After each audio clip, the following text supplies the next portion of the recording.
On March 31st, 2025, a new religion was born. Yeah. And it didn't start with, a burning bush or a prophet wandering the desert for 40 days. It actually started with a transgender woman sitting in a salon, pulling up ChatGPT and typing a single massive prompt. Right. She just asked, what if LGBTQIA plus was a religion? Exactly. And within 2 months, that late night algorithm query became a legally incorporated church broadcasting its inaugural service. Which is just wild. It really is. So, welcome to the deep dive. Our mission today is to explore a truly fascinating intersection of, well, modern civil rights, artificial intelligence, and ancient theology. Definitely. We are unpacking the foundational transcript from the very first virtual service of the Universal Rainbow Faith Church, which, fittingly, took place on Transgender Day of Visibility. And before we dive into the actual mechanics of this, I want to make a very clear note for you as you listen. Yeah, this is important. Right. The source material we are examining today touches on some highly debated cultural, political, and, religious topics regarding gender identity, civil rights, and youth. Absolutely. So in this deep dive, neither of us is taking a political side or endorsing specific viewpoints. Our goal is purely analytical and observational. We're just looking objectively at the factual content of this transcript to help you understand the ideas, the historical theology being claimed, and frankly, the very unique legal strategies being deployed by this brand new organization. Exactly. We are essentially acting as your guides through the material. And honestly, the sheer speed and the structural mechanics of what they built are just mind-blowing. Okay, let's unpack this. Let's do it. Imagine taking a raw concept, formulating a core doctrine, establishing a legally recognized religion incorporated in the state of Nevada, filing for full church status with the IRS, building out the digital infrastructure, and holding your first service. It's a lot. Right. To do all of that in under 2 months is just a monumental logistical feat. It is a remarkable timeline. But to understand what the Universal Rainbow Faith, or the URF, actually is, we really have to look at the emotional engine driving that speed. Right, the why behind it all. Exactly. So the founder is a woman named Paula Sadler. She is a transgender woman, a salon owner, and someone with over 30 years of deep spiritual practice. Wow, 30 years. Yeah, which actually includes 22 years of sobriety through a 12-step program. Right, so she's not a novice when it comes to, spiritual leadership or discipline. I mean, she actually wrote a book years ago called The Nature of Miracles about channeled writing and the healing process after 9/11. Right. But the specific spark for this church happened on February 9th, 2025. She looked at the current cultural landscape, sat down at her computer, and asked an AI to help her envision a world where queer identity wasn't just tolerated, but was actually the foundation of a faith. Yeah, and we have to ask why she felt the sudden urgency to ask that question on that specific day. Yeah, why then? Well, Sadler states very clearly in the service that she was driven by a deep, looming fear for the LGBTQIA plus community. She specifically cites the loss of healthcare access in various regions and what she describes as a cultural push toward, quote, forced conversion. Which is heavy. It is. And she grounds this immediate fear in the very real trauma of her own childhood. Yeah, the story she shares from her childhood is incredibly poignant, and it really sets the stage for the church's mission. It really does. She talks about being 4 or 5 years old, growing up in a strict, born-again Christian household. And she remembers wondering why the girl next door was allowed to have, like, a Barbie doll styling head while she was forbidden. Right. She was simply told, little boys don't play with things like that. Just completely shutting it down. Yeah, and she describes facing this heavy religious dogma without having any vocabulary or reference points for what she was feeling. I mean, keep in mind, the word transgender wasn't even commonly used back then. No, not at all. She explains how the resulting shame and isolation led her to experience suicidal thoughts by the time she was only 12 years old. That specific trauma, the danger of an isolated child feeling fundamentally broken, that is the core engine of the URF. Yeah. Fast forward to the present day, Sadler recently had an experience in her salon that served as a major catalyst. Oh, right, with her friend. Yeah, a friend of hers, Angela, brought her child in. This child is non-binary, and Sadler describes them as radiant, happy, and completely affirmed exactly as they are, without any hindrance or shame. That must have been incredible for her to see. Exactly. Seeing that joy was a profound, contrasting moment for her, especially compared to her own childhood. And then comes the synchronicity, which I found fascinating. Sadler found out that her friend Angela's non-binary child actually shared a birthday, February 2nd, with someone who was very dear to Sadler named Ella. Yeah, and for someone with a deep spiritual background like hers, coincidences like that often carry a lot of weight. Oh, absolutely. She took that shared birthday as a sort of divine sign. So she officially declared February 2nd as Ella's Day, or the Day of Secret Affirmation within the church. Wow. It really solidified her mission to protect kids today from the exact kind of systemic shame and danger that she endured decades ago. Okay, wait, I have to push back here for a second. Sure, go ahead. Using ChatGPT to write scripture, I mean, that sounds more like a Silicon Valley tech startup than a sacred spiritual calling. I get that. Usually we think of prophets on mountaintops receiving divine inspiration, right? How does she justify using a chatbot as a spiritual muse to start a religion? It's a completely fair question. But what's fascinating here is how she actually views the technology. She isn't claiming the AI is God. Okay, that's an important distinction. Right. She treats it more like a modern-day digital oracle. Yeah. If you think about ancient oracles, a seeker would bring a deep, burning question, and the oracle would help interpret the signs to provide structure to the unknown. So the AI is just the interpreter. Exactly. Sadler used a large language model to synthesize decades of her own spiritual yearning and historical research into a highly structured, executable concept. The AI didn't just invent a religion out of thin air.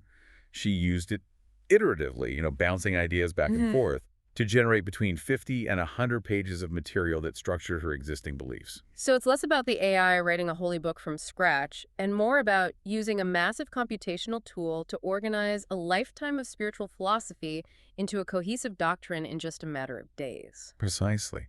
And if we look at the results of that synthesis, the algorithm actually helped her unearth and organize ancient historical precedents. That's interesting. Yeah, the doctrine they built doesn't look like a futuristic tech cult.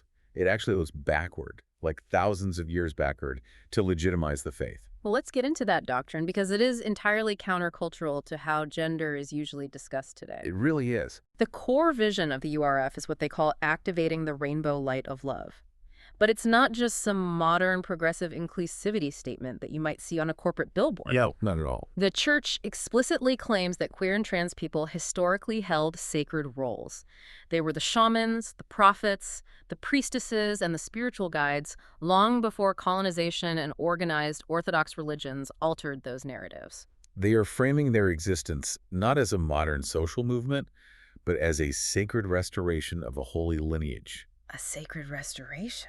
Wow. Yeah, and this is a crucial distinction. It completely shifts the paradigm from asking for secular societal acceptance to demanding foundational religious reverence. I love this one quote from the transcript because it perfectly illustrates that shift. Sadler is talking about the culture of the community, and she says, quote, "Drag is also divine. It's not just a performance, it's a prayer, it's a ritual, it's an honoring of the sacred self through color, courage, and creativity." That's powerful. Yeah, she says that in this church, they don't just tolerate sparkle, they sanctify it. And that sanctification is highly codified. The church officially recognizes 6 foundational genders as divine embodiments of spiritual truth. 6 genders. Okay, walk me through those. Sure. They list cisgender women, cisgender men, transgender women, transgender men, non-binary and genderqueer individuals, and finally, a 6th category for culturally specific and ancient genders. Okay, what falls under that last one? That category encompasses identities like the indigenous Two-Spirit people of North America, the Hijras of South Asia, the Mucks of Mexico, and the Fa'afafine of Samoa. So they are building a global historical coalition of gender diversity. Exactly. But what really caught my eye is how they root this 6-gender structure directly into ancient Western theology. They don't just rely on indigenous traditions, they go straight to classical Judaism. They do, and this is where the AI's ability to pull historical data likely played a huge role. The URF heavily cites the Talmud, which is the central text of Rabbinic Judaism. They specifically point out that ancient Jewish legal and spiritual thought recognized multiple gender categories way beyond the binary. Yeah, I read that part. For example, they cite the tumtum and the elanit. Let's break those terms down for a second because that level of historical detail is just vital here. What exactly are those? Absolutely. Yeah. In Talmudic law, a tumtum refers to a person whose sexual characteristics are indeterminate or hidden. Okay. while an alienate refers to a person who was assigned female at birth, but does not develop typical female characteristics at puberty. Got it. So the URF uses these specific, ancient legal definitions to argue that gender diversity was already encoded as a sacred, biological, and spiritual spectrum thousands of years ago. It's basically like finding a 2,000-year-old legal precedent for a modern Supreme Court case. Exactly like that. And they take it a step further spiritually. They claim the Shekinah, which is the divine feminine presence of God in Jewish mysticism, as a guardian of the queer soul. In their theological framework, the Shekinah enters into exile with the oppressed and goes wherever love is exiled. Which is just a beautiful theological metaphor for a community that often feels exiled from traditional religious spaces. It really is. Now, here's where it gets really interesting for me. Go. Think about the cultural conversation around gender identity right now. Yeah. It is heavily, heavily medicalized. Very true. The debate is entirely centered around psychology, medical diagnoses, surgical interventions, and secular civil rights. The URF takes that entire medical framework and throws it right out the window. They bypass it completely. Yeah, they aren't framing gender transition or non-binary identity as a psychological phenomenon at all. They are framing it as a divine miracle. Mm-hmm. During their affirmation ceremony, the congregation actually repeats, "I am a divine reflection of the Creator. My gender is not a mistake. It is a miracle." That reframing is profound. And by moving the conversation from the clinical realm to the spiritual realm, they're doing something incredibly strategic from a legal perspective. Which perfectly explains why they didn't just start a social club or an online support group. Right. They went through the grueling process of formulating this specifically as a legally incorporated church. Let's look at IRS Form 1023, which the founder specifically mentions filing. Yeah, tell me about that. Most people don't realize that Form 1023 is not just some simple online checklist. No. No, it is an incredibly rigorous, narrative-heavy application process for recognition of tax exemption under Section 501c3, specifically tailored for churches. Wow, okay. You have to prove to the federal government that you have a distinct legal history, a recognized creed, a formal code of doctrine, and regular religious services. So it's a massive hurdle. Huge. By achieving or even filing for this status, Sadler is signaling that the URF exists to offer what she calls sanctuary, empowerment, and legal protection. And the practical tool they're deploying right out of the gate to offer that protection is something they call letters of religious accommodation. Yeah. They're offering these letters to K-12 students, college students, and adults in the workplace. This is the legal shield. Let's break down the mechanics of the underlying legal theory the URF is attempting to utilize here. Please do. In the United States, religious freedom is a fiercely protected constitutional right, bolstered by laws like the Religious Freedom Restoration Act. Right, the RFRA. Exactly. Yep. By officially establishing their doctrine, the URF defines a person's chosen name, their pronouns, and their physical gender expression, which could mean wearing makeup, wearing a wig, or dressing in a specific way as sacred acts of spiritual expression. So it's essentially diplomatic immunity. You're building a legal force field around a person's identity. Exactly. They are legally equating a transgender person wearing a wig or using a specific pronoun to a Hindu man wearing a beard, a Sikh wearing a turban, or a Jewish person wearing a yarmulke. Oh, wow. Under U.S. law, employers and schools are generally required to provide reasonable accommodations for sincerely held religious beliefs regarding appearance or identity. Let me make sure I'm getting the strategic weight of this. If secular civil rights protections for gender identity, things like Title IX's protections or state-level anti-discrimination laws are rolled back, the URF is trying to build a backdoor defense. Yes. They are using the historically much stronger, much older shield of religious freedom. If a school board says, secular law doesn't require us to respect this trans kid's pronouns, that trans kid can hand the principal a letter saying, my gender expression is a protected religious practice. That's the idea. And if we connect this to the bigger picture, this strategy is a direct, highly calculated judo move within the American legal system. A judo move. I like that. Yeah, because Sadler speaks very passionately in the transcript Yeah. about the groomer myth, the prevalent political accusation that children are being inappropriately influenced or recruited to change their genders. Oh, yeah. She calls that myth absolute insanity, pointing out that she and millions of other queer people knew exactly who they were decades ago, long before they had any outside influence, internet access, or even the vocabulary to describe it. She argues that failing to affirm these kids is what actually leads to tragedy, addiction, and life on the streets.